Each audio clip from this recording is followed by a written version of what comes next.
The African Man, Akub. The problem with Africa. An African man was given the opportunity to ask for anything he wants.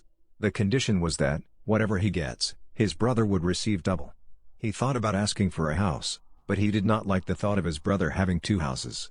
So he thought about asking for $1 million to go to his bank account, but again, he was unhappy with the thought of his brother having $2 million in his account.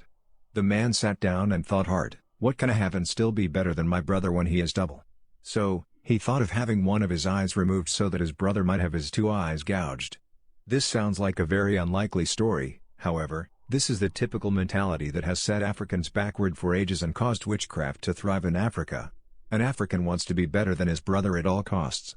The African man is only careful to share his beer, not his books, to spread his diseases, and not the cure, to transfer his problems, and not the solution. When an African man fails, he wishes his brother the same fate so that he won't be the only one who had tasted the bitterness of failure. An African man is happy when evil besets his brother. When most African men succeed, they want to enslave their brothers, they try to make the class gap between them and their brothers widen daily. An African man wants to outperform his brother in every area, and most African men do not want to let their brothers have any chances of success because they want to be the only ones succeeding. When an African man gets to sit on a seat of authority, he wants to keep it to himself and refuse to give anyone else a chance to sit. In African schools, students who can afford textbooks do not let other students borrow their textbooks because they want to stay top of the class, or they don't want to give another student the opportunity to perform better than them. When one independently discovers the way to success, an African man who refused to give directions would still do all he can to stand in the way of that success. An African man is ready to spend money to intimidate his brother and make him look like nothing, rather than spending that money to empower others. Africa will become better when we begin to share books to pass knowledge, not just our drinks.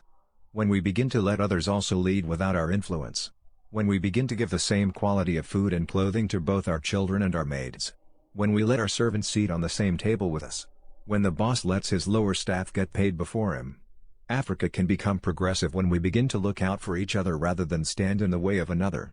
When we can sincerely say, let my brother get it too, and if I can't get it, let me help him get it. In conclusion, all of these good qualities we can adopt can be resumed in one word: Ubuntu, which is an African philosophy that says I am because you are, and you are because I am.